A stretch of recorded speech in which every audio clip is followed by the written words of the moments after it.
Hoje vim criar um novo termo. O popservadorismo. Que é quando um conservador empurra ou tenta empurrar suas ideias imbecis em obras já construídas da cultura pop da mesma forma que os progressistas fazem.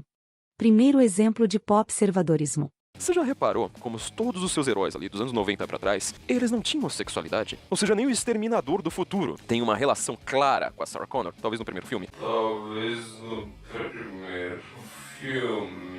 Mas não no segundo filme, ou seja, você não tem a ideia de que os grandes personagens façam sexo, porque você sabe que boa parte desses personagens serão vistos por crianças.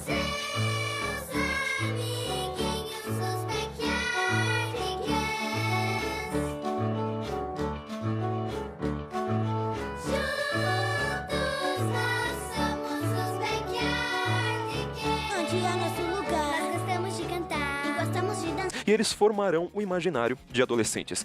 Lembre, por exemplo, do Pato Donald. Ele tem sobrinhos e não filhos. E mesmo quando ele deixa os seus sobrinhos com outro tio, esse tio também não tem filhos, que é pra você não presumir que, por exemplo, o tio Patinhas está fazendo sexo com alguém, que o Pato Donald está dando ali, passando um sal na margarida. Isto é presumir alegremente o que é uma vida saudável. Lembre-se, por exemplo, como até mesmo Dino, o dinossauro, Dino da Silva Sauro, ele um belo dia chega querendo praticar a dança do acasalamento. Ele já chega com a Trozob em riste numa mão, com óleo de coco na outra mão, e ele vira pra Fran e diz: Fran, agora o barraco vai tremer. A Marge vira pro lado e dorme. Ou seja, você tem uma presunção mesmo dentro de uma família consolidada com filhos, é que você não vai apresentar sexualidade, porque agora todos os personagens precisam demonstrar que têm atração sexual para crianças.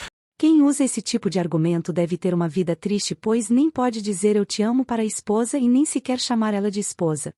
23:59. Criança não pode fazer cirurgia de mudança de sexo pois elas pensam que podem ser dinossauros.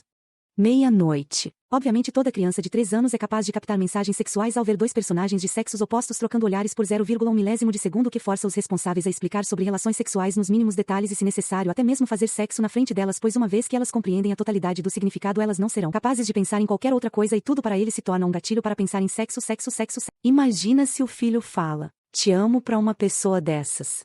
E as pessoas, que vão ficando fracas por causa dos tempos fáceis, começam a precisar criar problemas pra sentir que tem algum sentido na vida, um senso de propósito. E quem usa este argumento digno de um viciado em pornografia não abre o bico sobre desenhos que retratam de forma explícita o uso de charutos, armas de fogo, entidades diabólicas, mortes horríveis e, ironicamente, piadas de conotação sexual.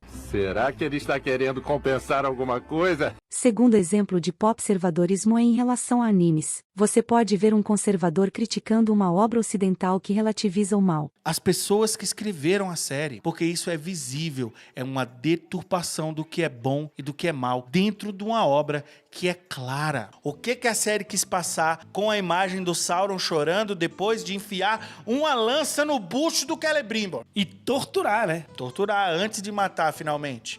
A gente sabe, nós sabemos, né? A gente sabe, mas você não quer admitir. Mas ele jamais vai fazer isso com uma obra oriental que faz a mesma coisa e ainda pior. Terceiro exemplo de popservadorismo. Eles colocam uma obra como exemplo de conservadorismo, sendo que aquela obra é o oposto. Fica pior quando o conservador cristão fala como uma certa obra é incrível, sendo que ela descaradamente coloca a religião e qualquer Deus como o maior câncer para a humanidade. E de bônus ainda nega a imortalidade da alma. O popservadorismo é praticado por loucos que jamais deveriam ter tanto poder nas mãos.